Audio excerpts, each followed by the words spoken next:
I'm going to talk about a passion of mine, running, and I hope you folks enjoy. This is something that I've been doing for quite a while, but I've never quite tried to articulate why I do it. And so that's what I'm going to talk to you folks about tonight.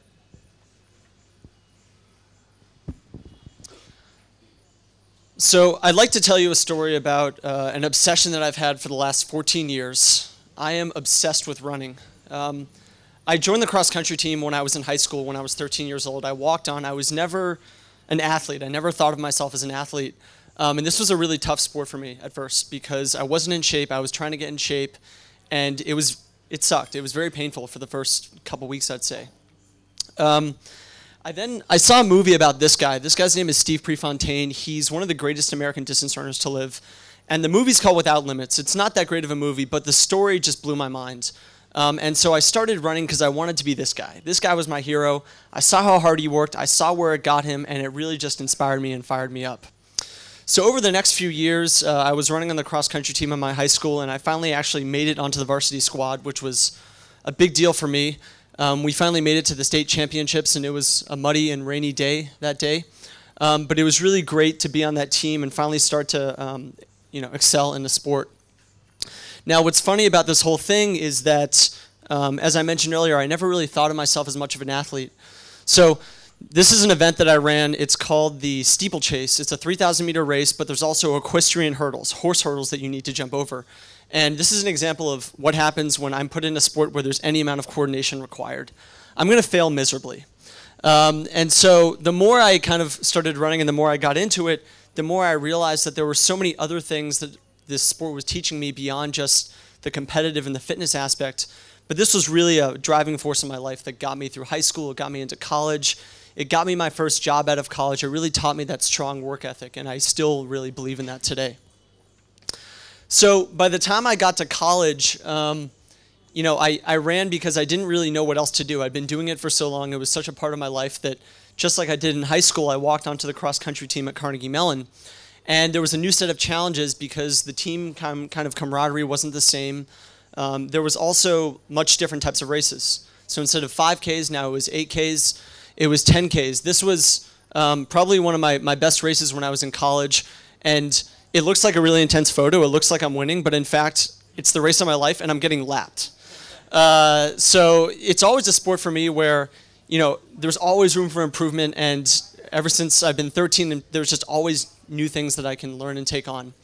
When I graduated college, I was having serious commitment issues with my running. So I really wanted to run a marathon. I entered my first marathon, the Seattle Rock and Roll Marathon. And not only was I able to run my first marathon, but I was also able to raise money for a good cause. So the next photo, I'll wait for your jaws to drop. I put this photo up on the internet, and I raised about $3,000 just over Facebook and Twitter for leukemia and lymphoma.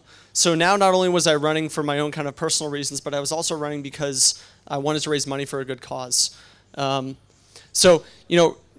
was great about this first race is I raised the money, I ran my first marathon. I also qualified for the Boston Marathon. And when I qualified for the Boston Marathon, that was awesome because now I could start thinking about running the big 5 marathons in the world: Boston, New York, Chicago, London, and Berlin. So this was the first of those 5 that I ran. I ran 3 hours flat. I was happy with the time. And then I went on to start run the others. The other thing that actually I really like about running that I started doing since I started running marathons is there's some fantastic technology for running. So my favorite gadget in the world as a technologist is my GPS watch because I get meticulous data that I can just wallow over for all my training runs. And there's nothing more that I love than geeking out on that type of data. So another interesting experience that I had with running was I made some friends when I was in Seattle, and they said, do you want to run a 185-mile, 24-plus hour relay race from Blaine to Whidbey Island in Washington? So we got a team of 12 people together, and what was really awesome about it was, another new challenge, meeting new people, and in addition to the cumulative distance, you have to run at very strange hours. So that adds a lot of drama into it. So for this leg, I had to run at about 1 o'clock in the morning. I have to have headlamps. I have to have reflectors. I don't even know where I am. And then finish this, get back on the bus, sleep for 30 minutes, eat some power bars, sleep for another 30 minutes, get back up at 6 a.m., run another leg, lots of drama that you're adding, but it was a lot of fun, and I really enjoyed this race. But I was exhausted by the end of it, as you can see. Now, once I got to India, I moved to India, to Hyderabad about a year ago, and running's been something that I continue to do while I'm here. But at the same time, I've also been doing quite a bit of yoga. And I started doing yoga for very similar reasons to why I started running, for very fitness-oriented reasons. And I found through that yoga and the meditative aspect of it really has made me realize how meditative my running is. So running to me has become this thing where it's the only time of the day where I'm just completely unplugged. It's also been a great opportunity for me to travel around India and to meet new people. So this is a photo from the Oroville half marathon that I ran with the Hyderabad runners. The funny story from this race, and it's not the last time I've done this, I was out in front, I ran off the course, I ran 5 kilometers off the course, I took 10 people with me, and I pissed off a lot of people in the process.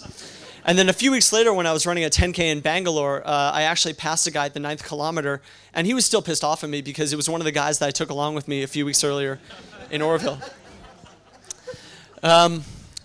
So after this, my second of the world majors I ran this year in April, the London Marathon. This was a good race. I ran an 8-minute PR, I ran 2 hours and 52 minutes. I was happy with the time. I was an absolute train wreck when I crossed the finish line. I projectile vomited. It was a mess. But I couldn't have been more satisfied with the race. The other funny thing, though, stepping back to India for a second, is that the competitive nature of the sport, it's growing, but it's not quite here yet. And so when I ran the Hyderabad Marathon a few weeks ago, I was on TV. I was standing on a podium. I was shaking the governor's hand. I had never stood on a podium in my life before. And I don't think I've ever been on TV after a race before. I also ran off the course and didn't finish the proper way, but I had to finish a second time to... Anyway. I just came back from Germany about 6 weeks ago. I ran 2 hours and 48 minutes in the Berlin Marathon. I was very happy with this. Now it's New York and Chicago that are left. And I hope you found this interesting. I hope you understand a bit more about why I run. Thank you very much.